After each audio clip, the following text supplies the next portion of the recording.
बिस्मिल्लाहिर्रहमानिर्रहीम। अस्सलाम वालेकुम। हमने फिजिकल केमिस्ट्री का चैप्टर नंबर 8 स्टार्ट किया हुआ है। चैप्टर का नाम है सॉल्यूशंस और उस चैप्टर के अंदर हमने कंसंट्रेशन यूनिट्स के बारे में पढ़ा, difference between ideal and non ideal solution पढ़ा, राउट्स लॉ के बारे में पढ़ा और अभी ये चौथा लेक्चर है Raoult's law when both the components are volatile. तो इससे पहले लेक्चर में हमने देखा था कि हमने एक सॉल्यूट के अंदर नॉन वोलेटाइल एक सॉल्वेंट के अंदर हमने non volatile and non electrolytic solute add करके सॉल्यूशन बनाया था। तो उस सॉल्यूशन का वेपर प्रेशर सॉल्वेंट के मुकाबले में कम हो गया था। जैसे देखिए यहाँ पर ये सॉल्वेंट है, प्योर सॉल्वेंट ऊपर से ढका हुआ है और इस सॉल्वेंट का यहाँ पर वेपर्स होंगे, तो इन वेपर्स का जो प्रेशर होगा उसको हम vapour pressure of pure solvent कहेंगे। और अगर इस सॉल्वेंट के अंदर हमने इस सॉल्वेंट के अंदर हमने सॉल्यूट डाल दिया, अब ये जो पॉइंट्स हैं ये सॉल्यूट को रिप्रेजेंट कर रहे हैं, तो इस केस में अब ये सॉल्यूशन कहलाएगा और सॉल्यूशन का जो वेपर प्रेशर है ये इस प्योर सॉल्वेंट के मुकाबले में कम होगा। इसका वेपर प्रेशर हमने पी नॉट कहा था और इसका वेपर प्रेशर हमने पी कहा था और हमने राउल्स लॉ की सेकंड डेफिनेशन में बात की थी कि vapour pressure of solution will be less than that of the vapour pressure of solvent. तो यहाँ पर क्या है, हमने जो सॉल्यूशन के दोनों कंपोनेंट है वो वोलेटाइल होंगे। फॉर एग्जांपल यहाँ पर एक कंपोनेंट है ए, ये एक प्योर सॉल्वेंट है, इसको हम ए का नाम दे देते हैं। तो इसका जो वेपर प्रेशर होगा, यहाँ पर इस सॉल्वेंट के वेपर्स बनेंगे और उनका जो प्रेशर होगा उनको हम पी ए नॉट का नाम देते हैं। इसी तरह यहाँ पर एक दूसरा सॉल्वेंट है और इसको हम बी का नाम दे देते हैं। तो इसके जो यहाँ पर वेपर्स होंगे उनको हम वेपर्स ऑफ सॉल्वेंट बी कहेंगे, तो इसको हम पी बी नॉट से लिखेंगे। अब हम अच्छा, तो यहाँ पर ना वेपर प्रेशर ऑफ अच्छा रहने दो इसका। अच्छा, इन दोनों सॉल्वेंट्स को हम यहाँ पर अब मिक्स करते हैं। यहाँ से इसको डालते हैं, यहाँ पर यहाँ से इसको डालते हैं, तो यहाँ पर ये सॉल्यूशन बन जाएगा। अब यहाँ तक सॉल्यूशन है, इसके अंदर ए भी है और बी वाला कंपोनेंट भी है। तो चूंकि दोनों कंपोनेंट्स अब इस सॉल्यूशन के वोलेटाइल हैं, तो यहाँ पर जो वेपर्स बनेंगे वो ए के भी होंगे और बी के भी होंगे। ठीक है, अब ये जो वेपर प्रेशर है वो ये कंपोनेंट ए की वजह से भी होगा और कंपोनेंट बी की वजह से भी होगा। तो हम मान लेते हैं कि vapour pressure of component A in the solution will be directly proportional to the mole fraction of A, will be directly proportional to the mole fraction of component A. इसी तरह vapor pressure of component B in the solution will be directly proportional to the mole fraction of component B. अब proportionality का sign हटाएंगे तो constant लगाएंगे, अब वो constant क्या होगा, vapor pressure of pure A, vapor pressure of pure A into XA. इसी तरह इधर से भी proportionality का साइन हटाएंगे, इक्वल आएगा और प्रोपोर्शनैलिटी कांस्टेंट लगेगा और वो क्या होगा, vapour pressure of pure B. अब यहाँ पर हमने चूंकि दोनों कंपोनेंट को मिक्स करके ये सॉल्यूशन बनाया, तो अब इस सॉल्यूशन में यहाँ पर सॉल्यूशन में भी कंपोनेंट ए भी प्रेजेंट है, कंपोनेंट बी भी प्रेजेंट है, जबकि चूंकि दोनों कंपोनेंट वोलेटाइल हैं तो ये यहाँ पर जो वेपर्स बनेंगे उसमें भी दोनों कंपोनेंट मौजूद होंगे। तो ये इंडिविजुअल वेपर प्रेशर है कंपोनेंट ए का और ये है vapour pressure of component B in the solution. So हम अगर टोटल वेपर प्रेशर देखेंगे तो total vapour pressure will be equal to vapour pressure of component A plus vapour pressure of component B. अब P A की value put करते हैं तो ये हो जाएगी P A naught into mole fraction of A plus P B naught into mole fraction of B. अब हमें ये बात पता है कि mole fraction of component A plus mole fraction of component B बराबर होती है 1 के।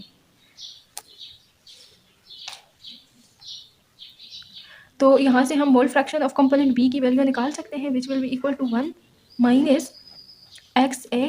तो यहाँ पर एक्स बी की जगह हम 1 माइनस एक्स ए पुट कर सकते हैं, तो P A naught X A plus P B naught 1 minus X A. अब यहाँ पर ये जो पी बी नॉट है ये अंदर ब्रैकेट के अंदर जाकर मल्टीप्लाई हो रहा है, तो इसको हम अंदर मल्टीप्लाई कर देते हैं, P A naught X A plus P B naught minus P B naught X ए।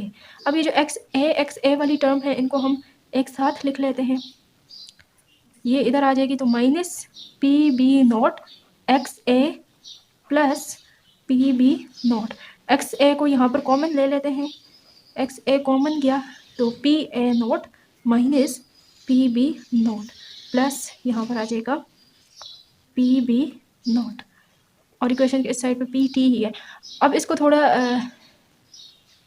नहीं बल्कि ठीक है, अब ये वाली जो इक्वेशन है ये स्ट्रेट लाइन इक्वेशन बन रही है, ये वाई हो जाएगा, ये वाली चीज़ एक्स हो जाएगी और ये एम प्लस सी, यानी ये एक स्ट्रेट लाइन इक्वेशन बन गई है।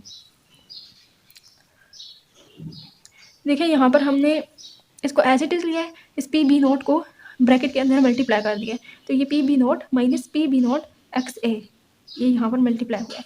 अब हमने क्या किया है कि एक्स ए वाली टर्म्स को एक साथ लिख लिया है और साथ में प्लस पी बी नोट, ये ऐसे ही आ जाएगा। अब यहाँ पर इन दो टर्म्स में एक्स ए है तो एक्स ए को कॉमन ले लिया है, mole fraction of component A, और अंदर P A not minus P B not हो जाएगा प्लस पी वी नॉट। अब ये वाली जो इक्वेशन है इसकी शेप बिल्कुल स्ट्रेट लाइन इक्वेशन की तरह बन रही है, वाई इज इक्वल टू ये वाली चीज़ आ जाएगी स्लोप, ये आ जाएगा एक्स एक्सिस पे और ये चीज़ इंटरसेप्ट में आ जाएगी। तो यहाँ पर देखिए हमने इसी स्ट्रेट लाइन इक्वेशन का ग्राफ ड्रा करना है, तो ग्राफ कुछ इस तरह है इसका। एक्स एक्सिस पे आ जाएगा वेपर प्रेशर, ये ग्राफ इस साइड से भी है और इस साइड से भी है। यहाँ पर vapour pressure of component A, देखिए यहाँ पर हमने एक्स एक्सिस पे लिया है mole fraction of component A and mole fraction of component B, और ये वाई एक्सिस पे इस साइड पे vapour pressure of pure A, और यहाँ पर आ गया है vapour pressure of pure B. और इधर आप देखें एक्स एक्सिस पे तो जो mole fraction of component A है वो ऐसे डिक्रीज हो रहे हैं, यानी 1 से 0 तक ऐसे डिक्रीज हो रहे हैं, और mole fraction of component B जो है वो इस तरह से इंक्रीज हो रहा है।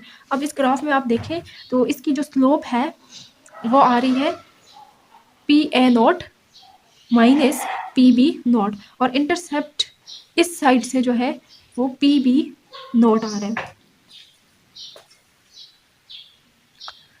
अब यहाँ पर जो कंपोनेंट ए है ये मोर वॉलेटाइल है तो इसका वेपर प्रेशर ज़्यादा है, जबकि कंपोनेंट बी लेस वॉलेटाइल है तो इस यहाँ पर कंपोनेंट ए मोर वॉलेटाइल है तो इसका वेपर प्रेशर ज़्यादा है, जबकि कंपोनेंट बी जो है वो लेस वॉलेटाइल है तो इसका वेपर प्रेशर भी कम होगा।